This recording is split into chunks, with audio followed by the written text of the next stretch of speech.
रीवा के पनवार थाना क्षेत्र के ग्राम गेंदुरहा में अमावस्या के दिन महात्मा की अग्नि परीक्षा की घोषणा। नर से नारी वेश धारण कर 1 साल से बिना अन्न तपस्या करने का दावा।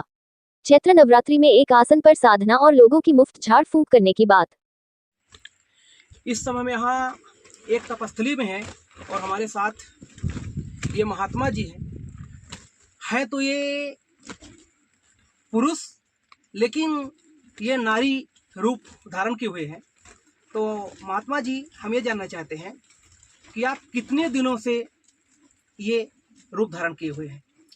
हमें 1 वर्ष हो गया ये रूप धारण किए, और इसके पहले प्रगति तो ऐसे 25-30 साल हो गए चलते करते।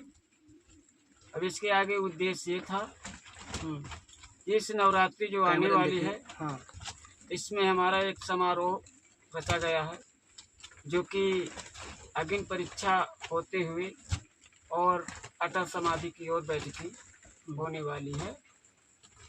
ये अग्नि परीक्षा कैसे ये क्या है, थोड़ा सा बताएं। जैसे मान के चलिए, जैसे एक सनेही जोड़ी जाती है, उसमें अर्थी रखी जाती है, उसी तरह मुझे भी बैठना है।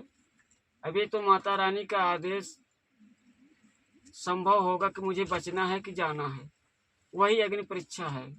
अभी एक लोगों में जो चर्चा है कि हैं तो आप पुरुष लेकिन आप नारी का रूप धारण किए हुए हैं।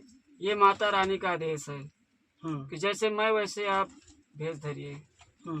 आप कितने दिनों से घर नहीं गए? 1 वर्ष से, अभी ज़्यादा दिन हो रहे हैं इस महीने से।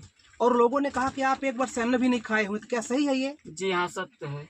तो आप यहाँ निर्जन स्थान में रहकर अपनी तपस्थली में माता की पूजा अर्चना करते हैं, तो आप किस अंदर आ गए, तो आप मेरे ऊपर नाराज तो नहीं हो रहे हैं? नहीं, वैसे तो कोई नहीं आते थे।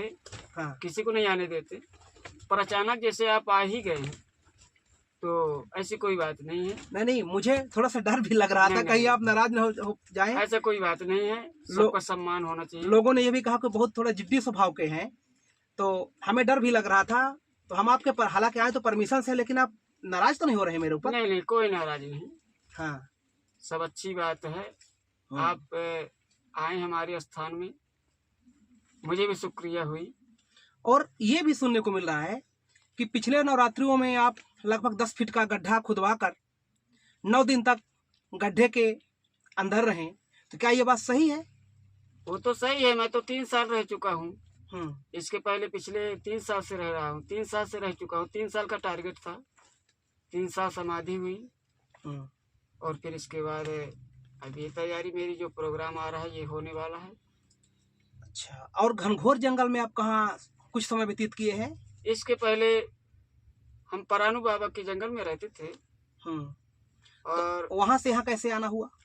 हो गया, मन विचलित हुआ। कुछ ऐसे माता रानी का संभव हुआ, कभी यहाँ नहीं दूसरे जगह चलना है, और इस तरह का भेष चढ़ेगा, जैसे मैं रहता हूँ उसी तरह तुम भी रहो। तब उनके चरणों में रहकर उनका आदेश का पालन कर रहे हैं। तो जैसे मान लीजिए कोई व्यक्ति भौतिक रूप से परेशान हो, कोई भौतिक बाधाएं हो, तो आप उनकी भी कुछ सेवा पानी कर लेते हैं, झाड़ फूंक करते हैं, नहीं करते? उनका कर सकते हैं, जिसका आत्मा झुकेगी, अंतरात्मा से जो चाहेगा तो वो आशीर्वाद पाएगा। वैसे आपको उद्देश्य कोई ये झाड़ फूंक करना नहीं है, सिर्फ माता के चरणों में संलिप्त रहकर उनकी पूजा पाठ करना आपको वैसे उद्देश्य है? तो खासकर कुछ ऐसा नहीं है, लेकिन ऐसा लगता है जो कोई ऐसे दिखने में आया कि बहुत ग्रसित है, ईमानदार है, उस पर थोड़ा नजर रखते हैं। जी, देखिए, ये जो महात्मा जी हैं, अभी आपको पहले ही बता चुके हैं कि ये हैं तो पुरुष लेकिन माता की प्रेरणा से ये बता रहे हैं। कौन सी माता है?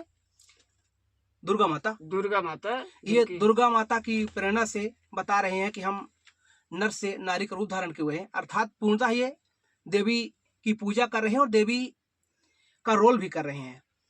तो बहुत बड़ी खुशी की बात है कि इतने कम उम्र में महात्मा जी आप सब सुख छोड़कर माता की पूजा अर्चना में लगे हुए हैं, और पुरुष से अपना वो हटाकर नारी का रूप धारण किए हुए हैं। तो जनता के लिए क्या संदेश देना चाहेंगे, जन कल्याण के लिए क्या कहना चाहेंगे, माता से क्या आशीर्वाद दिलवाएंगे? अब माता से तो यही आशीर्वाद दिलवाने के लिए मैं सोच रहा हूँ कि हो सके तो किसी न किसी के सहयोग में हमारा भी जीवन अर्पित हो, ताकि उसके कष्ट दुख का समाधान हो। बहुत बहुत धन्यवाद, आपने मुझे अपना ये अमूल्य समय प्रदान किया। डर भी लग रहा था कहीं आपके अंदर आए तो आप नाराज न हो जाएं, इसके लिए अपने जोहिला टाइम्स परिवार की ओर से बहुत बहुत धन्यवाद। और मैं सुशील पाठक।